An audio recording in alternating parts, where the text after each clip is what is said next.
Dewan Perwakilan Rakyat menyetujui Undang-Undang Harmonisasi Keuangan Pusat Daerah. Kini pemerintah daerah harus menjalankan aturan pajak dan retribusi yang baru. Menteri Keuangan Sri Mulyani berharap dengan adanya undang-undang ini, pemerintah daerah bisa lebih cepat melakukan realisasi anggaran namun tetap tepat sasaran. Dalam Belit baru, dilakukan penyederhanaan retribusi daerah. Nantinya pajak daerah akan berkurang dari 16 jenis menjadi 14 jenis. Sementara retribusi daerah dari 32 jenis menjadi 18 jenis. Kendati jumlah jenisnya berkurang, Menteri Keuangan meyakini hal tersebut tidak akan menyusutkan kantong penerimaan pajak dan retribusi bagi pemerintah daerah.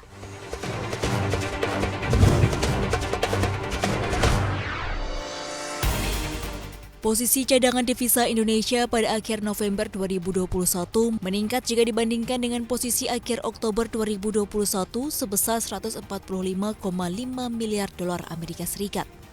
Peningkatan ini ditopang penerimaan pajak dan jasa serta penarikan pinjaman luar negeri pemerintah. Posisi CADEV saat ini setara dengan pembiayaan 8,3 bulan impor atau 8,1 bulan impor dan pembayaran utang luar negeri pemerintah, serta berada di atas standar kecukupan internasional sekitar 3 bulan impor. Bank Indonesia menilai cadangan devisa tersebut mampu mendukung ketahanan sektor eksternal serta menjaga stabilitas makroekonomi dan sistem keuangan.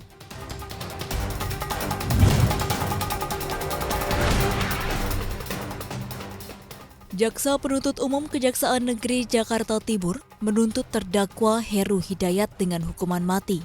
Heru Hidayat merupakan terdakwa kasus dugaan tipikor dalam pengelolaan keuangan dan dana investasi Asabri. Jaksa Penuntut Umum mempertimbangkan perbuatan terdakwa telah berakibat pada kerugian keuangan negara mencapai 22,8 triliun. Dari dana tersebut, terdakwa telah menggunakan 12,6 triliun rupiah.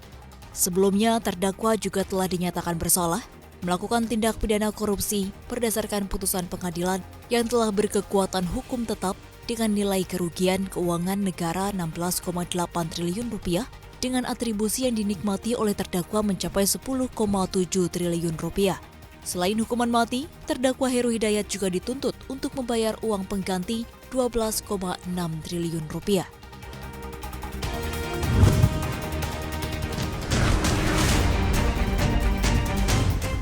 Impor batu bara Cina mencapai level tertingginya pada November 2021. Negeri tirai bambu itu mendatangkan 35 juta ton batu bara bulan lalu. Angka ini naik dari sebelumnya hanya 26,94 juta ton pada Oktober.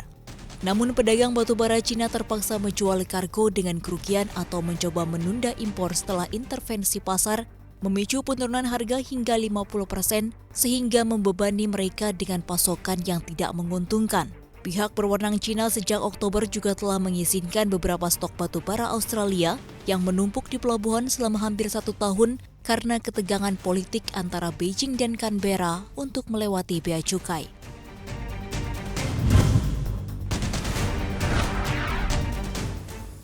Di tengah pandemi, Korea Utara mengalami krisis pangan.